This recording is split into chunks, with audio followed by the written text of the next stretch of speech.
Okay, welcome class to Physics 390, class 13. This class is on angular momentum. It covers chapter 4.3 of our textbook. And we're going to look in this class at angular momentum in the quantum mechanical sense. And we're going to find that we can find simultaneous eigenstates of the total angular momentum and one component of the angular momentum, usually taken to be the z component. We'll also look at raising and lowering operators, which will enable us to build up the set of possible eigenvalues of the total angular momentum and the z component of the angular momentum. And finally, we'll connect the simultaneous eigenfunctions to the spherical harmonics, which we studied previously. Okay, let's get started. So angular momentum, commutation relations, and simultaneous eigenstates. So of the hydrogen atoms, quantum numbers n, l, and m, both L and m relate to angular momentum. N relates to the energy. L and m relate to the angular momentum, as we'll see. Classically, the angular momentum is L is r cross p. It's the bigger the distance r and the bigger the momentum p, the bigger the angular momentum L. In other words, written out in terms of components, the cross product is given here. Lx, for example, is ypz minus zpy, and similarly for Ly and Lz. To make this quantum mechanical, we replace the variables here, y and pz, with and z and py and z and px, all of these variables with their operators. So x, y, and z would just be replaced with operators x, y, and z, whereas p, x, py, and pz would be replaced with minus ih bar ddx minus ih bar ddy minus ih bar ddz, indicated here as pu going to minus ih bar ddu, partial with respect to u, with u being either x, y, or z. Okay, so, so we can make those operators Lx, Ly, and Lz. And they have an interesting property. We can look at the commutators, that is for example, Lx, Ly minus Ly, Lz, and so forth. And it can be shown using commutator formulas and the fact that u, pu is ih bar. So for example, x, px is ih bar. That we get the following commutation relations. Lx, Ly commutator is ih bar Lz. Ly, Lz commutator is ih bar Lx. And Lz, Lx commutator is ih bar Ly. So these just cycle through. If you look at it, we just move here, cycle these to the left, and we get move Ly to here, Lz to here, and Lx back around to here. To get the second one, the third one, we move Lz to here, Lx to here, and Ly to the third part. So they're just similar commutation relations cycled around. Okay, so what does this mean? Well, remember that for two things to be, two observables to be measured precisely at the same time, their commutator has to be 0. Okay, like position and momentum can't be measured at the same time precisely because their commutator is ih bar. So here, only one component of the angular momentum can be measured precisely at a given time. Suppose, for example, we know Lx precisely, then this says that Lx, Ly is not 0, the commutator. So we can't know Ly precisely at the same time as Lx. And similarly, Lx, Lz is not 0. So we couldn't know the z component either. So we can only know one component of L precisely at a given time because of the uncertainty principle, the generalized uncertainty principle. However, the total angular momentum, or really the angular momentum squared, which would be the square of all the components, can be shown to commute with each component, Lx, Ly, and Lz. We can see, it turns out, if you look for Lx, the commutator of L squared with Lx, the first term Lx squared clearly commutes with Lx.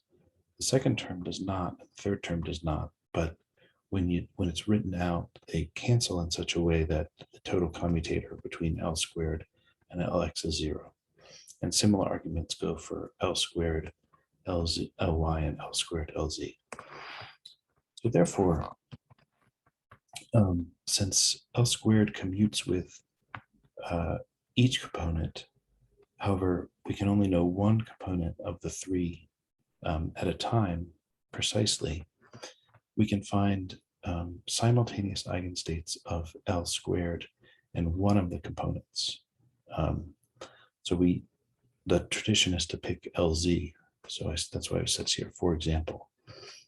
So the equations here would be, our simultaneous eigenstate would be the function f. L squared on f would give lambda times f, where lambda is the eigenvalue of L squared. And Lz acting on f, the same function, would give mu times f. So these are two eigenvalue equations for the same function f with two separate eigenvalues, lambda and mu. Now we're going to try and determine those eigenvalues, lambda and mu. And to do that, finding the allowed eigenvalues, we're going to use ladder operators. You may remember in the harmonic oscillator, we used ladder operators to find the spectrum of the energies. Here we're going to use it to find the allowed eigenvalues of these L squared and Lz. So here again are the eigenvalue equations. L squared f is equal to lambda f, and Lz f is equal to mu f. So define L plus and minus as Lx plus or minus ILy. Okay. All right. So these are some combination of Lx and Ly. It can be shown that the commutator of Lz with L plus or minus, with this new defined operator, is plus or minus, depending on when you're looking at L plus or L minus, H bar times L plus or minus. Okay, so L plus or minus doesn't commute with Lz, but it does have this neat commutation relation with it. Also, L squared does commute with L plus or minus, which is reasonably clear since L squared commutes with Lx and Ly, and L plus or minus are built from Lx and Ly. So we have these commutation relations. So what if we take this simultaneous eigenfunction f, and we act on it with this new L plus or minus? What do we get? Well, we have what, if we look at L squared acting on this new function L plus or minus f, we get L squared L plus or minus f, but we can switch that because L squared commutes with L plus or minus. So we can switch the order of L plus or minus and L squared f. We get L plus or minus L squared f, and then L squared f is lambda f, since f is a eigenfunction of L squared with eigenvalue lambda. And then lambda we can pull out in front since it's a constant. So we get L squared acting on L plus or minus f is lambda L plus or minus f. So we've shown that L plus or minus f is another eigenfunction of L squared with the same eigenvalue lambda, using the property that L squared commutes with L plus or minus. And we can find what happens when Lz acts on this new L plus or minus f. So for that, we can write Lz as we write out LZ, L plus or minus. We subtract off L plus or minus LZ and add L plus or minus LZ. The first term, LZ, L plus or minus L plus or minus LZ, is the commutator. And that becomes, we said plus or minus H bar, L plus or minus F. The second one is L plus or minus times LZF, but LZF is mu F. So the second one is L plus or minus mu F.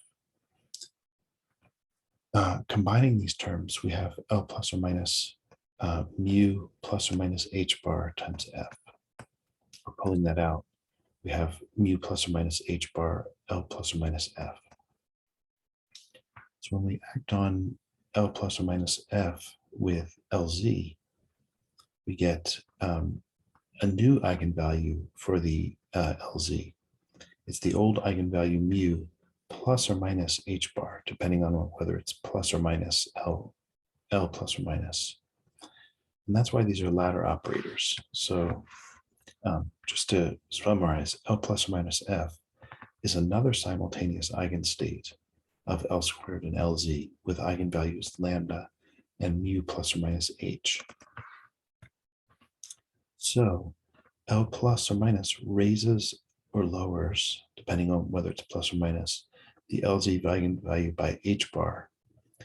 It either becomes mu plus H bar for the raising operator L plus, or mu minus H bar for the lowering operator L minus, while leaving the L squared eigenvalue alone at lambda. We can visualize this with this funny little cat picture here, which shows the different states here, F, L plus F, L plus squared F,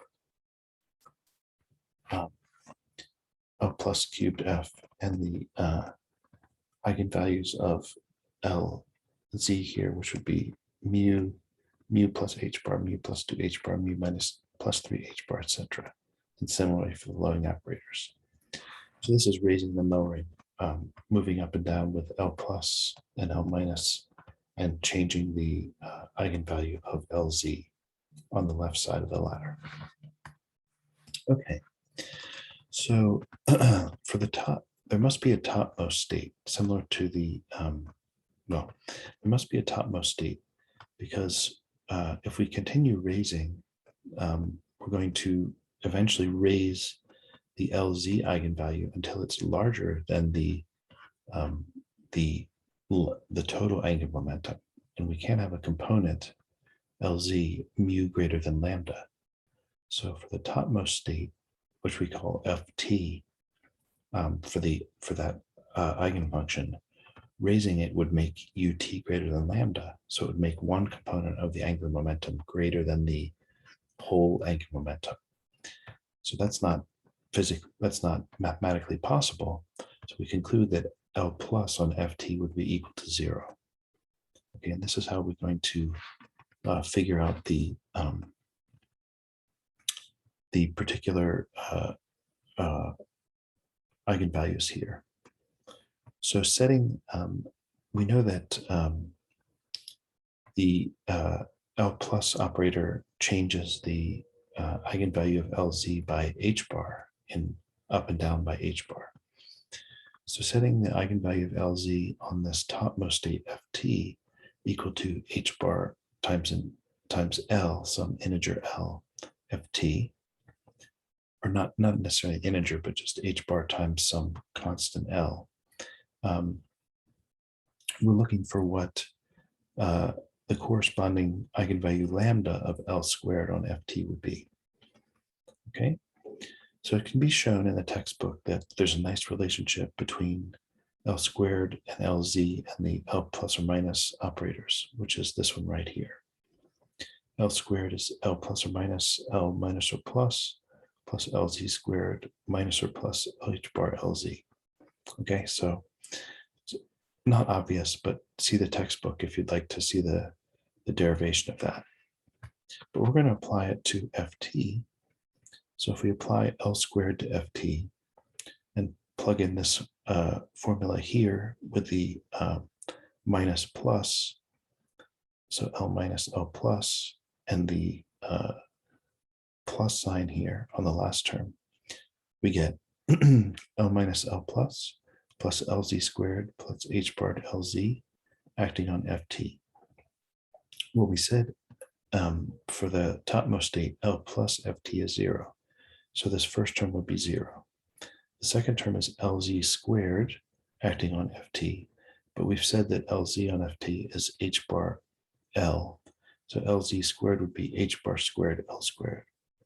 And the last term is H bar LZ acting on FT, which is going to give H bar times H bar L, or H bar squared L. Collecting terms here, we get H bar squared times L squared plus L, or H bar squared times L plus 1, FT. So that shows that lambda, assuming that we write the eigenvalue of LZ as H bar L, lambda would be H bar squared L times L plus 1. Okay, so given a form H bar L for the eigenvalue of LZ in the topmost state, we can find out what lambda must be. Now we know lambda doesn't change when we operate with the raising and lowering operators. So this would be true for all the states. If we take the topmost state and lower it, H bar L, the eigenvalue of LZ would gradually decrease, while lambda would stay the same. We proved that up here, that lambda stays the same. Okay, so I'm continuing this for just a little bit. There's also a bottommost state where lowering would make the absolute value of the z component of the angular momentum greater than the magnitude of the angular momentum, which is not possible. So it must be that for the bottommost state, L minus FB is equal to 0, where FB is the bottommost state. So setting similar to the topmost state, setting the eigenvalue of the bottommost state FB as H bar L bar. Okay, so L bar is a distinct number from L, and trying to find lambda, the eigenvalue of L squared. A similar argument to the one we just made on the last, just previously, shows that lambda turns out to be H bar squared L bar minus 1. Okay, so we know that lambda is the same lambda because lowering the topmost state down to the bottommost state with L minus is not going to change lambda. So we have lambda is H bar squared L times L plus 1, and lambda is H bar squared L bar times L minus 1. So setting those equal, we have L times L plus 1 is L bar times L bar minus 1. So there's two solutions to this. The first solution would be L bar is L plus 1. So if L bar is L plus 1, this becomes L plus 1, this becomes L, and these sides are equal. But it doesn't make sense for L bar to be L plus 1, because that would make the eigenvalue of LZ greater, L bar would be greater than L, and that doesn't make sense because L bar is the H bar L bar is the eigenvalue of the lowest bottommost state. So it should have a lower L bar than a lower L bar should be less than L. So the other solution is for L bar to be minus L. And that's a valid solution because L bar is then less than L, assuming L is positive. And you can verify if you plug this in here, you get minus L times minus L minus 1, which is the same as L times L plus 1. So that works just fine. Okay, so what do we have then? Well, we have L bar equals minus L. So we can say the eigenvalues of LZ would be MH bar, where M runs from minus L to plus L, in integer steps, okay? Because we know that the raising operator and the lowering operator change by integer units of h bar. So, so therefore, m must be, m runs from L minus L to plus L in integer steps. So that actually works if L is an integer. So if, for example, if L was equal to 1, m would run from -1 to 0 to 1. But it would also work for L as a half integer, because m could run from, say, -1/2 to +1/2 in integer steps and still be symmetric. So the half integers actually occur with something called spin, the intrinsic angular momentum, while the integers are applicable to the orbital angular momentum. Okay, so we can summarize with these formulas. This is a simultaneous eigenstate FLM indexed by L and M. The eigenvalue is h bar squared L times L plus 1, while the eigenvalue of LZ is m h bar m. And L, as we said, can be an integer or half integer. So it can be 0, 1/2, 1, 3/2, 2, etc. While m always runs from -L up to +L. Okay. Sometimes this setup is represented schematically with kind of a component diagram. And this is a schematic representation of angular momentum for L equal 2. Because you can see there are 1, 2, 3, 4, 5 states, which would make sense because that's for L equal 2, m would go -2, -1, 0, 1, 2, which would be 5 different states. So these diagrams are sort of helpful, but can be a little misleading. And there's a couple of features that's important to point out.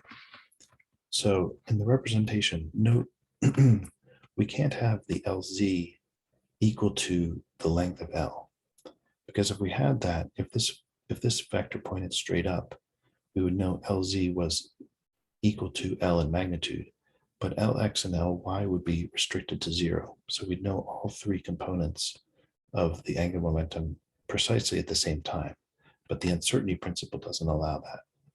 So therefore, the vector doesn't point straight up or straight down.